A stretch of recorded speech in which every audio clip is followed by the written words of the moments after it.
Get ready for the dictation. Dictation will start in 5 seconds. Start. Unemployment is mounting up and we have not been able to generate enough employment opportunities to provide even for those people who are entering the labor market today, perhaps to the extent envisaged during the third plan.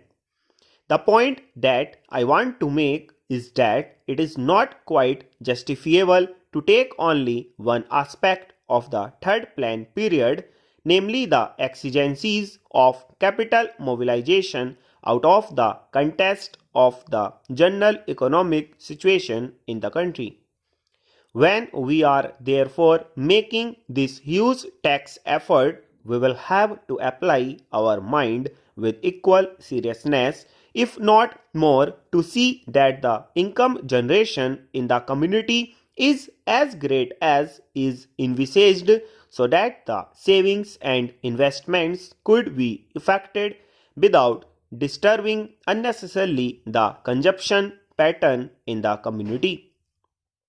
Whenever there is any tax on corporations, this cry is raised, and this cry is always belied by what the industrialists themselves have claimed to be the sensitive barometer to find out the climate for capital formation. I mean the stock exchanges.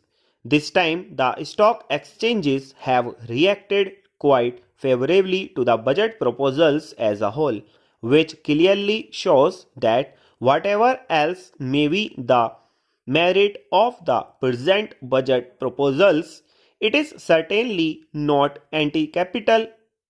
Last year also the stock markets boomed up after the taxation proposals were announced. This time, though they were a little hesitant at first, ultimately I think they have realized that there is nothing wrong with the taxation proposals, and they are now merely mounting up.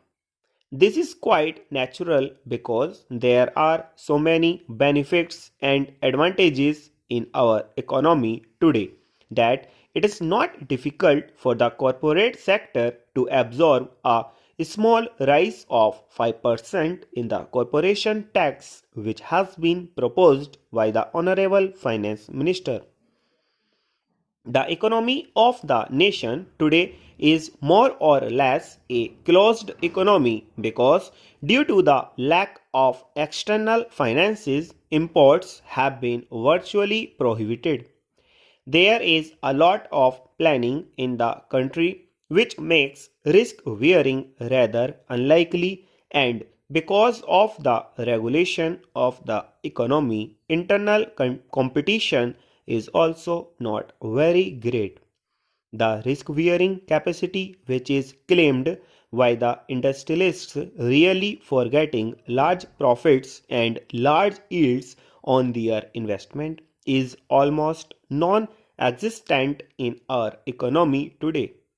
Our markets are expanding very fast, and the money generated is much more than the production of commodities, with the result that there are shortages in almost every commodity.